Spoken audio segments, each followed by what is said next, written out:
Na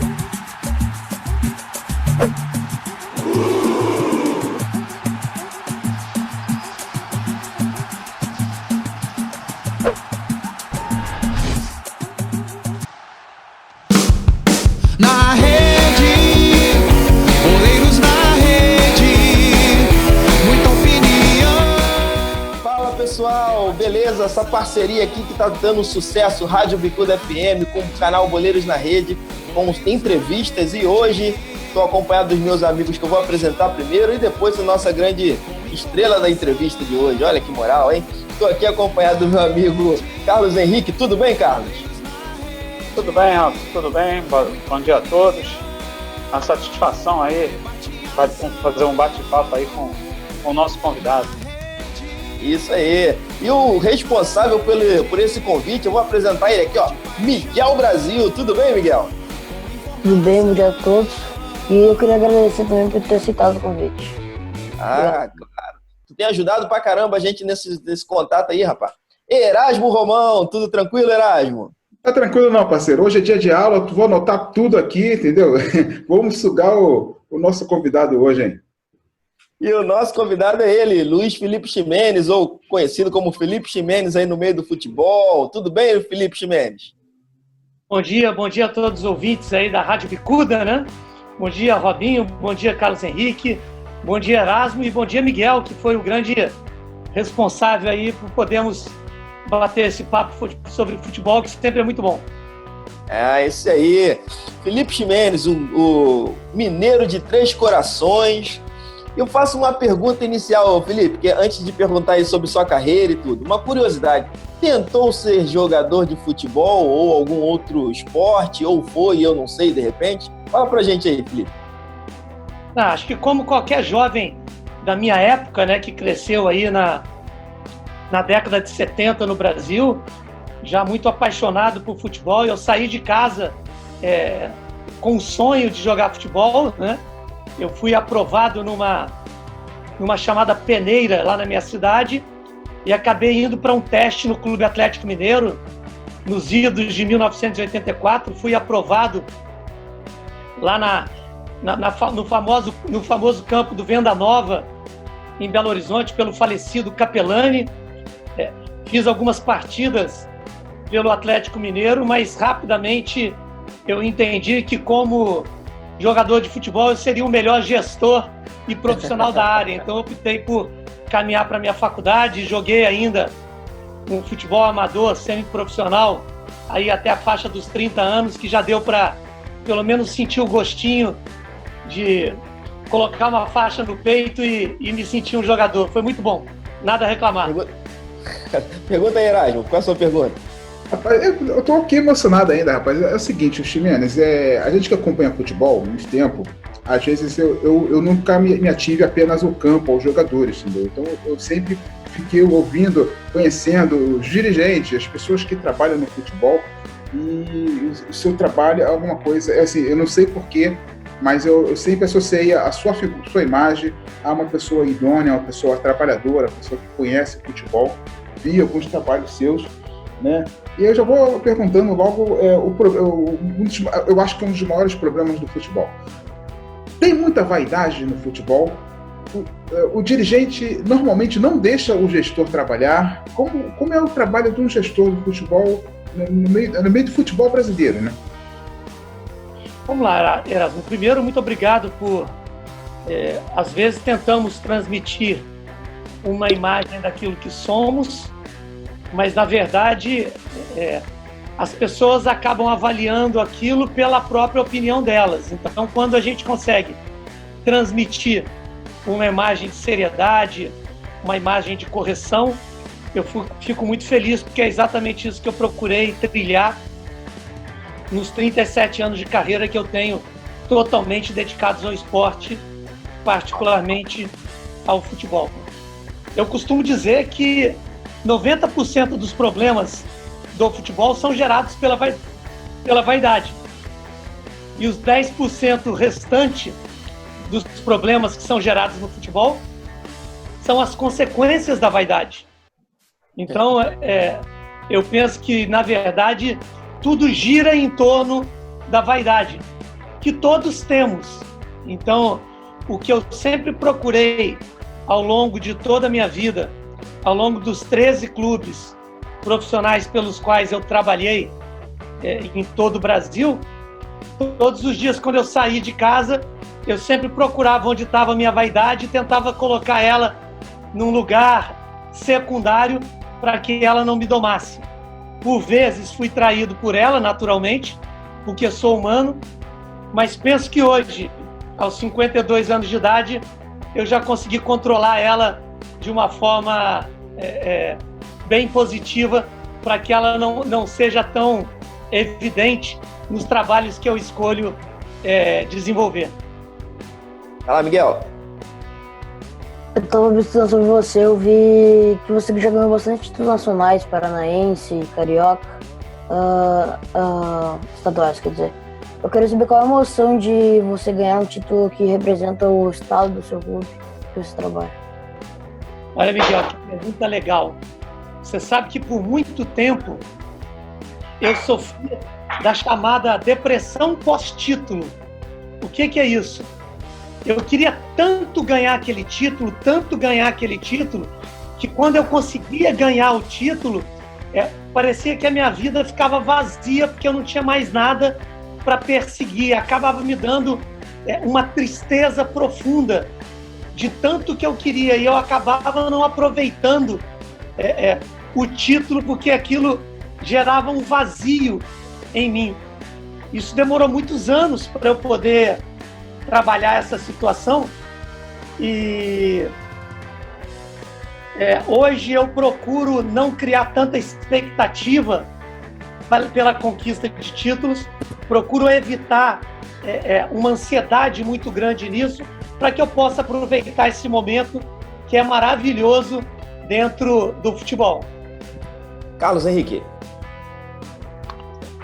Ô, Felipe, mais uma vez, prazer em falar contigo. Você citou aí que trabalhou nos 13 clubes, né? Futebol brasileiro. Conta pra gente qual foi o teu trabalho mais desafiador. Aquele clube que você fez um trabalho que realmente te desafiou e que você deixou um legado naquele clube. Então, Carlos, todo trabalho é um novo desafio, né? Todo trabalho é um novo desafio. Mas eu costumo dizer, eu não posso fugir da minha coerência, o trabalho de estar à frente do departamento de futebol do Coritiba, no ano de 2010, quando o Coritiba iria disputar a terceira Série B em 5 anos. O clube recebeu a maior punição da história do futebol brasileiro, devido àquela bárbara invasão de campo que ocorreu no Couto Pereira. Curitiba precisou disputar 30 partidas das 38 do Campeonato Brasileiro da Série B em Joinville. Então, sem dúvida nenhuma, aquele foi o maior desafio da minha carreira, e sem dúvida nenhuma poder ter conseguido no ano de 2010 ser campeão paranaense, ser campeão da Série B e fazer com que o clube subisse para a Série A do Campeonato Brasileiro de 2011 foi um grande desafio e talvez o maior da minha carreira. E daí emplacou um tetracampeonato paranaense com Curitiba, né? E o maior rival. É verdade. E o maior rival sendo vice, né? Vice nos 4 anos, o Atlético Paranaense do Coritiba, alfinetando o amigo Erasmo Ramon aqui, que sabe muito bem o que é ser vice seguido para outro clube também.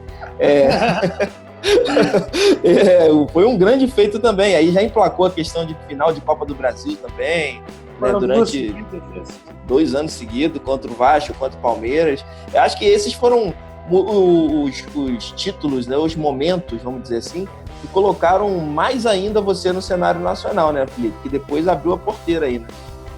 O que acontece, sabe, Robson, é que às vezes os títulos e a repercussão nacional faz com que as pessoas vejam aqueles trabalhos nossos como os melhores ou como os mais bem-sucedidos, mas assim, eu tenho muito orgulho de muitos trabalhos que eu fiz. Eu fui gerente de futebol do Atlético Mineiro em 2007, 2008, captamos ali os recursos pela Lei de Incentivo ao Esporte, foi o primeiro clube a captar recursos através da Lei de Incentivo ao Esporte para o custeio das categorias de base, que acabou gerando jogadores como Bernard, como Renan, como Renan Ribeiro, como Yuri Naves, tantos e tantos atletas ali.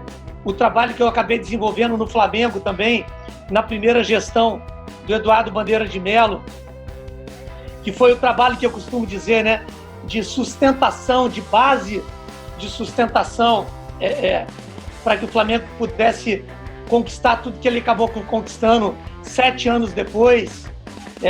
Até o nosso querido aí, Erasmo, que já dá para imaginar o time que ele torce.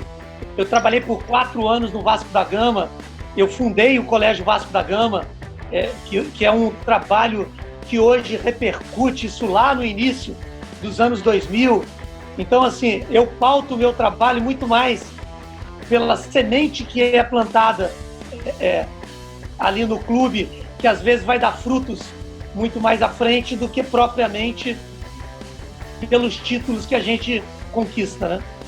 Com certeza. É que para a mídia, né, o título é o que, hoje em dia, time que não ganha, né, acaba o treinador sendo demitido, dirigente. Para a mídia, para a torcida, eles veem muito isso, né? Erasmo, vai lá, continua aí. Então, o Ximenes, por isso que eu te admiro tanto, não pelos títulos, que aí mas é pelo trabalho em si, né? E aí você falou na questão do Colégio Vasco, que é uma das coisas mais incríveis que tem ali no clube, né? Apesar de todas as dificuldades, mas trabalho de base, né?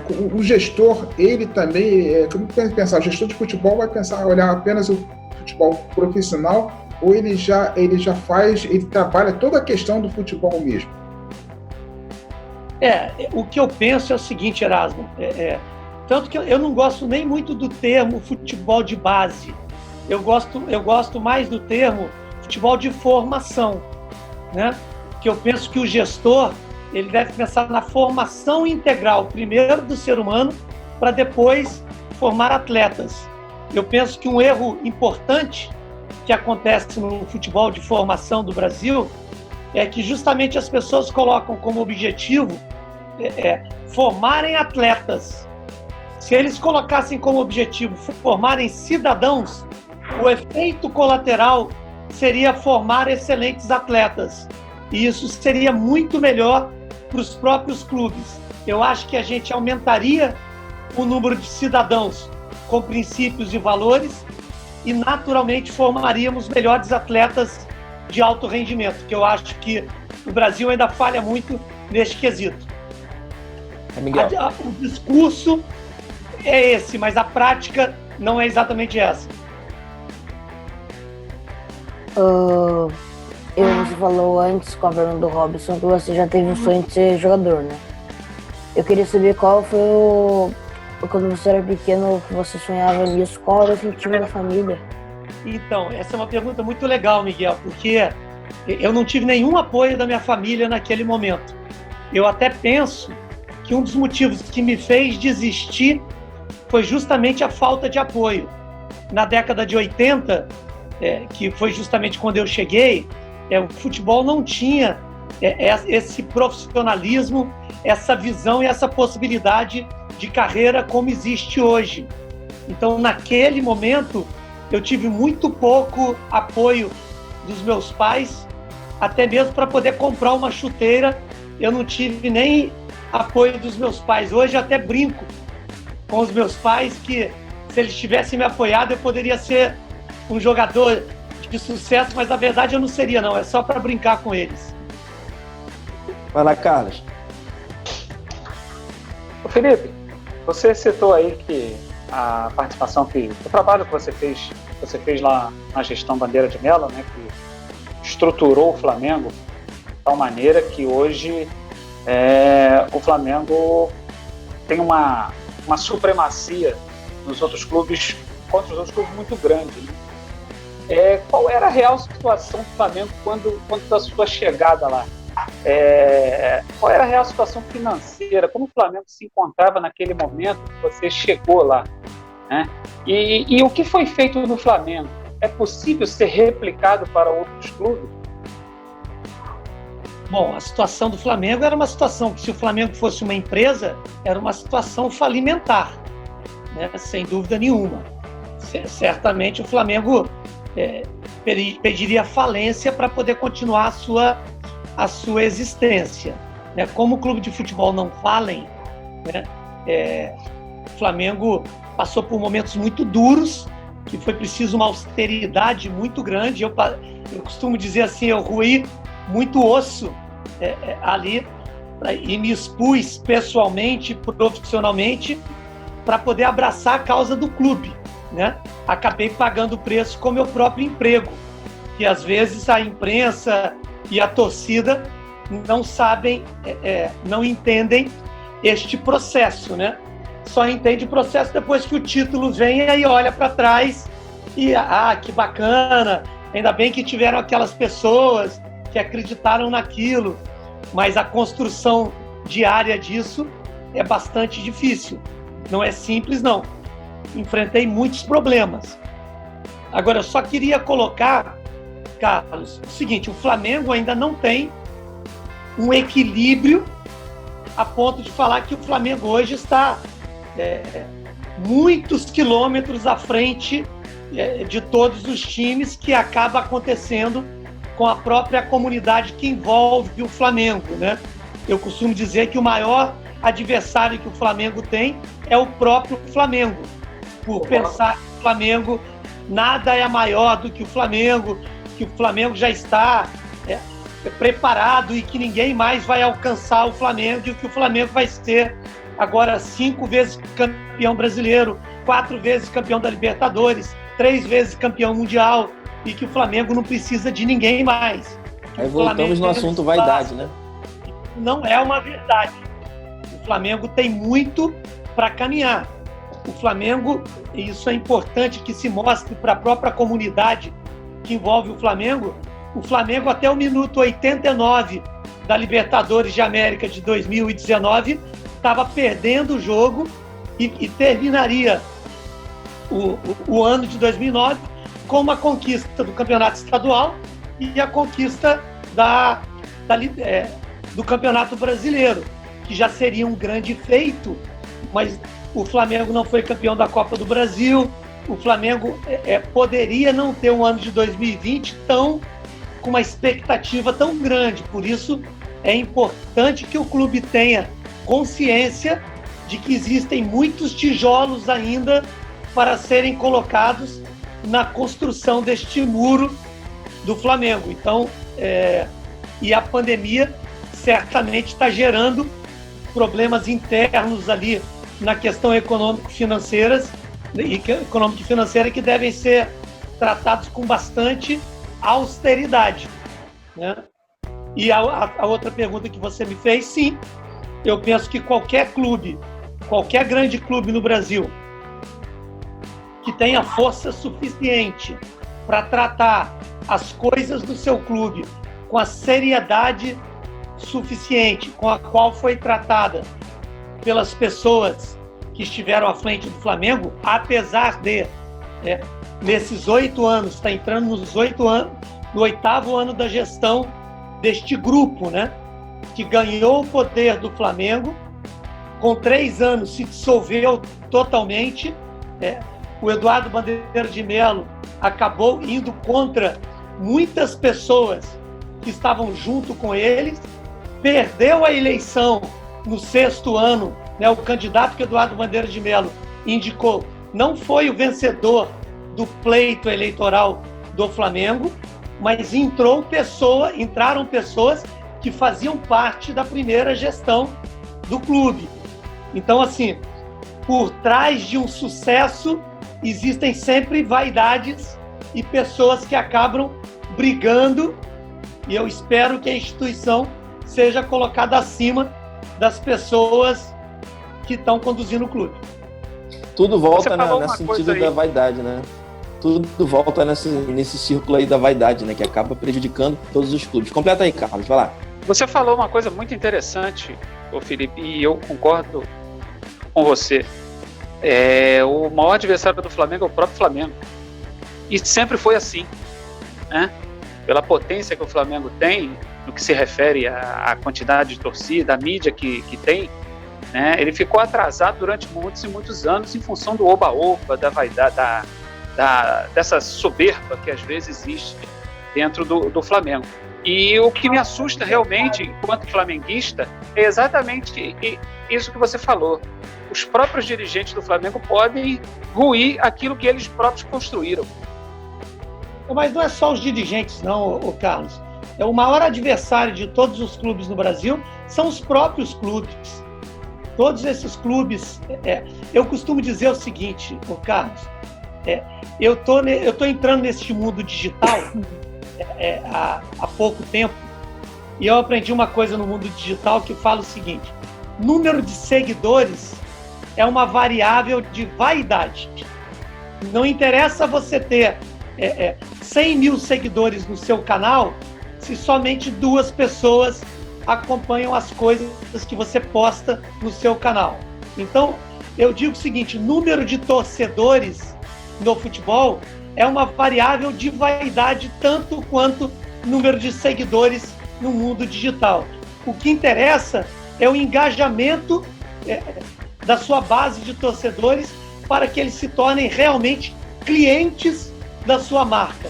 Então eu costumo dizer o seguinte: o Flamengo ter 30 milhões, o Corinthians ter 25 milhões, esses números todos que se falam, e mesmo terem seguidores nas suas redes sociais, não quer dizer que este número de seguidores ou torcedores são reais consumidores da marca Flamengo, da marca Corinthians. Eu não quero nem me pautar somente no Flamengo, porque todas as grandes marcas no Brasil têm condições de terem clientes em números absurdos. Então eu falo assim, eu costumo dizer que nenhum time que tenha mais de 1 milhão de torcedores declarados não precisa de mais torcedores, né? Porque se ele conseguir transformar esse 1 milhão de torcedores em clientes, naturalmente eles já vão expandir e multiplicar suas marcas de uma forma exponencial.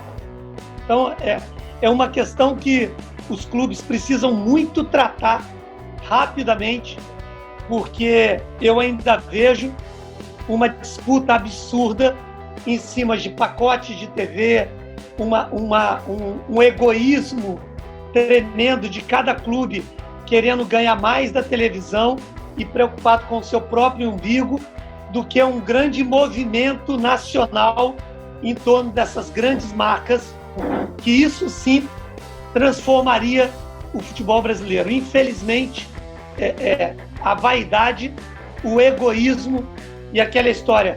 No Brasil, vale muito mais o meu rival perder do que o meu time ganhar. Então, as pessoas gostam muito, muito mais, porque o futebol cresceu assim, né?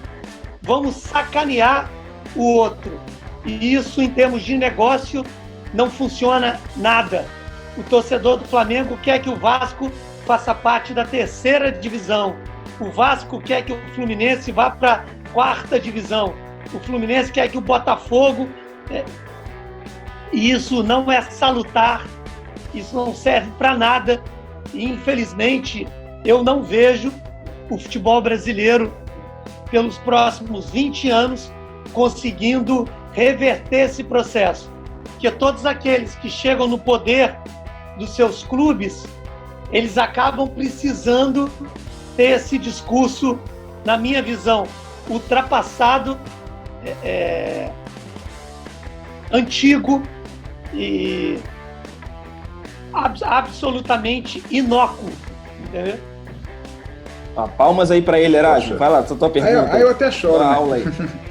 Olha só, Felipe, você está falando uma coisa muito séria, porque a gente hoje no futebol brasileiro temos alguns gestores assim, que fazem um trabalho bacana, de excelência, entendeu? Você pode atestar isso mesmo. Mas o gestor, ele é um cara profissional, ele é um cara que quer desenvolver um trabalho no meio de amadores. Né? Os dirigentes, muitos dirigentes são movidos por amadorismo, nem vou dizer por egoísmo, né? Pela paixão e tal. Como trabalhar nesse meio? Ou ainda, a CBF, que é um exemplo de gestão, não sei o que se pode fazer para que os clubes sejam mais profissionais, para que, em vez de ter torcedores, tenham clientes. Sabe o que acontece, Erasmo? É o seguinte, primeiro, a maneira como você faz as coisas dentro de um ambiente tão hostil e tão volátil como é o futebol, acaba impactando positiva ou negativamente a maneira como aquilo é implantado, entendeu? O que eu quero dizer? Se confundiu muito este termo profissionalismo no futebol brasileiro, como se profissionalismo fosse sinal de competência ou sinônimo de competência, e amadorismo fosse sinônimo de incompetência. E existem muitos profissionais incompetentes e existem muitos amadores competentes. O que vocês estão fazendo aqui na Rádio Bicuda é um trabalho amador competente. Concordam comigo? Pelo menos no início deste trabalho, tá certo? Eu não acredito que vocês tenham receitas muito significativas no início desse trabalho. É um trabalho amador, feito de uma forma competente. Eu tenho certeza que muitos de vocês já foram atendidos por médicos competentes e médicos incompetentes, dentistas competentes e dentistas incompetentes. E você não pode negar que este médico, a partir do momento que ele se formou, ele é um profissional. Concordam comigo? Sim. Então, o que acontece no futebol? A chegada dos gestores foi muito mal colocada pela própria vaidade. Existem muitos gestores que são profissionais no Brasil que são incompetentes. E isso acaba fazendo com que amadores incompetentes achem que esse negócio de gestor executivo não serve para nada. E assim como tem amadores competentes que acabam vendo gestores incapacitados tentando gerir o clube deles. Então, isso está atrasando o processo de meritocracia dentro do futebol e de avanço deste processo. É um dos motivos que eu me afastei até de clubes nos últimos 3 anos. Porque você acaba sendo exposto por pessoas que não querem bem o crescimento do esporte, mas sim por seu bem próprio. E isso acontece por gestores e também por presidentes. Nós não temos um quadro final chamado assistência, né? Geralmente a gente faz com pessoas aí do meio do futebol. Você sabe muito bem o que é assistência, o último passe lá para você fazer o gol. Então vou falar algumas perguntas aqui rapidinho, você responde e manda para a rede aí, tá bom? Legal. Minha referência é? Meu pai. Um lugar especial para mim? Três Corações, Minas Gerais. O estádio que mais gostei de ter ido foi? Mineirão. Mineirão, Mineira. O jogo mais marcante que assistir? Como jogador, como treinador, como gestor? Como você quiser. Na sua vida. O jogo mais marcante da sua vida, hein? Curitiba 6, Palmeiras 0. Eita. Minha esposa vai gostar muito. A esposa dele é palmeirense. A melhor seleção brasileira que eu vi jogar foi? 82 Espanha, que eu vi jogar. Carlos gostou também dessa aí, 82. O meu hobby é? Ler. O segundo esporte preferido. Voleibol. Um parça na profissão, um grande parceiro seu na profissão aí. Grande parceiro meu na profissão. Posso falar 2? Pode. O falecido Eduardo Maluf, que é um ídolo para mim, uma referência incrível. E o professor Isaías Tinoco, a quem eu devo muito. Grande Tinoco. O melhor jogador com quem eu trabalhei. Aí eu digo melhor não de qualidade técnica, mas melhor como pessoa. Que você poderia destacar um grande homem, uma grande pessoa que trabalhou com você. Puta, tantos, cara, tantos.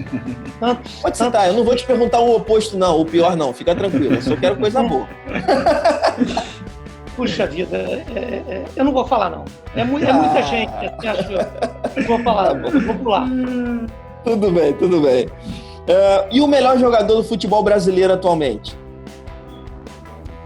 Puta, melhor jogador do futebol brasileiro atualmente? Tá ruim de fazer gol, hein, cara? Poxa. Por exemplo, o Felipe Ximenes é dirigente de um clube e ele tem todo o dinheiro possível para contratar um jogador que está no futebol brasileiro. Quem o Felipe Ximenes, começaria o time por ele? Você começaria por ele? É difícil, cara. São perguntas que para mim são difíceis, mas assim... Pela sua situação, né? Por tudo que aconteceu, eu gosto muito desse rapaz. Acho que é um rapaz que eu tive o prazer e a felicidade de fazer a maior venda da história do Goiás. Quando ele saiu, era gestor do Goiás. Eu acho que o Bruno Henrique é um jogador hoje que está num patamar aí para poder, diferente dos outros. Espero que ele continue esse ano. E o melhor jogador do mundo, na sua opinião, quem é? Então, cara, são perguntas duras da gente fazer, assim, porque são de responder, né? O que eu falo para mim como profissional são situações assim, porque tem vários aspectos, existem momentos que a gente precisa falar, né? O conjunto da obra, a equipe do Liverpool hoje me encanta muito. O Messi pelo conjunto da obra, o Ronaldo, o Cristiano Ronaldo pelo conjunto da obra da sua carreira. A gente esse ano aí a gente não tem parâmetro para poder avaliar, entendeu? Mas eu acho que assim, eu penso que nos últimos 10 anos, nos últimos 15 anos, vamos colocar aí o Messi como principal jogador, principalmente por conseguir, eu digo o seguinte, namorar 30 mulheres ao longo de 30 anos não é tão difícil. E difícil é você conseguir se apaixonar pela mesma mulher por 30 anos. Então eu penso que o que o Messi consegue fazer à frente do Barcelona é digno de muito respeito e por isso eu falaria o Messi. Tá certo. A antepenúltima pergunta aqui, faltam 3. A resposta que eu gostaria de dar, mas nunca dei porque nunca foi me perguntado, qual é? A resposta que eu gostaria de dar, mas eu nunca dei porque nunca me fizeram a pergunta.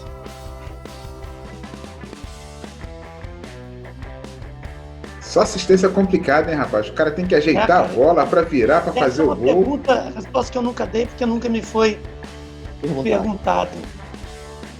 Sim. Tudo bem? Tudo bem. Depois... Qual a maior mentira do futebol? Tá bom. Tá bom. Penúltima. Meu sonho é? Meu sonho é? Isso. Fazer com que o meu conhecimento chegue ao maior número de pessoas para que as pessoas possam multiplicar ainda mais. Eu me graduei numa universidade federal. Então eu me formei com o dinheiro da sociedade. E eu fiz uma promessa quando eu me formei, já tem 30 anos isso, que eu iria multiplicar tudo que eu sei, eu ia dividir tudo que eu sei para multiplicar tudo que eu conheço. Então agora, com essa ferramenta digital, eu estou procurando fazer isso e estou muito feliz. Eu espero que o meu conhecimento chegue ao maior número de pessoas. Hoje eu estou com com pessoas de 11 países estudando gestão e estudando futebol. Isso para mim é um orgulho muito grande. Espero que isso possa chegar ao maior número possível de pessoas no maior canto, em todo canto do mundo. É isso. Felipe, e aí como é que faz para entrar nessa rede aí, nessa... Isso, aproveita, fala do seu aproveita curso já também. fala logo do curso logo. Não, é só seguir no meu Instagram, @Felipe Ximenes. Tem lá links para que as pessoas possam entrar no meu curso. A terceira turma já está praticamente acabando as inscrições aí. Amanhã eu já devo encerrar. E mais do que isso, no meu Instagram eu divido muito conteúdo gratuito também, porque eu acho que o conhecimento deve ser democratizado o máximo possível. Eu vi uma entrevista sua pro Expediente Futebol, né, onde eu achei muito fantástico que o Zinho falou sobre sua pessoa, contou o exemplo, a situação do banco. Achei fantástico. E aí você é uma pessoa muito realmente generosa. 30 anos atrás você prometeu para você mesmo, e a prova de estar batendo papo com a gente aqui, prontamente atender o pedido do nosso grande mirim Miguel aí, o grande jornalista Miguel, pois já é uma prova disso. Eu tinha dito a penúltima, mas a penúltima é essa aqui que eu esqueci. Todos os clubes deveriam serem menos influenciados pelo que vem de fora. Agora sim a última.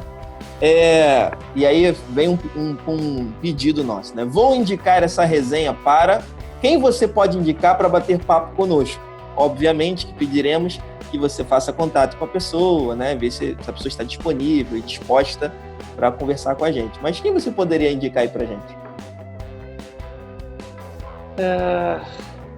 Eu vou indicar para vocês o gerente de logística do Santos, que é o Diogo. É um cara muito competente, muito preparado. Eu acho que vale a pena vocês conversarem com ele. Bacana, gerente de logística ainda nós não falamos. Já falamos com o pessoal da TV do Santos, já falamos com outros profissionais ali da área, mas gerente de logística vai ser bacana. Felipe, quero agradecer grandemente aí pela tua generosidade, sobre o teu conhecimento, tua experiência, ter prontamente aceitado esse convite. Vou pedir que os colegas se despeçam aqui de você, aí a gente faz o nosso fechamento aqui. Miguel, despeça aí do Felipe, você que foi o responsável por convidar o Felipe, despeça dele aí, Miguel. Muito obrigado, a missa é muito boa, muito obrigado por ter aceitado esse convite. E a respeito de ela estar me pedindo aqui, me incomodando, queria mandar um beijão pra minha mãe e pra minha irmã Alice. O Felipe, cara, olha só, no outro dia, na semana passada, eu vi o Didi jogando. Eu nunca havia visto o Didi jogando bola, né? No reprise desse aí da Copa de 62. O cara joga fácil, uma categoria, o cara é elegante em campo. Cara, é você, cara. Você é o cara elegante para falar, para ensinar. A gente precisa de pessoas assim, o futebol brasileiro precisa de pessoas como você assim. Tá, obrigado pela você estar dispensado do teu tempo, obrigado pelos teus serviços, pela você confirmar que você é aquela pessoa que eu sempre achei que você foi. Obrigado, querido. Vai lá, Carlos. Obrigado mesmo, viu? Muito obrigado mesmo. Eu penso que a congruência entre discurso e prática, ela não pode ficar nas palavras, né? Ela precisa ficar realmente nas atitudes. Eu também fiquei muito impressionado com o Didi, né? A gente pôde, nessa pandemia, eu falo, uma vida ela só pode ser vivida olhada para frente, olhando para frente, mas ela só pode ser compreendida olhando para trás. Então a gente ter a oportunidade nessa pandemia de aumentar o respeito por pessoas que nos conduziram até este momento é muito bacana, e ser comparado com o Didi, para mim, é até inadequado, mas como eu aprendi que elogio você não deve recusar, eu vou aceitar. Tá certo. Fala aí, Carlos. É um prazer falar contigo. Muito obrigado aí pela participação, compartilhar conosco todo o seu conhecimento de maneira bem didática, bem esclarecedora para a gente. Muito obrigado aí, sucesso aí na tua vida. Forte abraço. Eu que agradeço, espero que o projeto de vocês caminhe, espero que o Miguel possa crescer aí, ancorado e amparado por princípios e valores, que isso é o mais importante, né? Foi muito bacana o Miguel ter tomado a iniciativa de falar comigo, E espero que vocês tenham muito sucesso aí no projeto de vocês, tá bom? Só para não esquecer, o beijo e o abraço que ele pediu para a mãe dele e para a irmã dele aí, ó. Ah, Miguel. Tá certo. Qual o nome da sua mãe e da sua irmã, ô Miguel? A minha mãe Estela e a minha irmã Alice. Estela e Alice? Isso. Então, olha, Estela, um grande beijo, um grande abraço, parabéns pelo seu filho. Alice, meus parabéns também. Espero que o Grêmio aí não sofra muito com o Internacional. Eu não vou torcer contra nem a favor. Eu já quase trabalhei no Grêmio umas 4 vezes, bateu na trave. Infelizmente também eu recusei já 1 ou 2 propostas do Internacional, mas quem sabe um dia eu vá aí conhecer essa cultura gaúcha que eu admiro tanto. Um abraço para vocês. Isso aí, pessoal. Agradeço vocês aí pelo Facebook que participaram da nossa resenha com o grande Felipe Ximenes. Vocês aqui do YouTube também. Compartilhem, segue lá o Luiz Felipe Ximenes, tudo que ele tem feito, as ações também. Muito bacana conhecê-lo.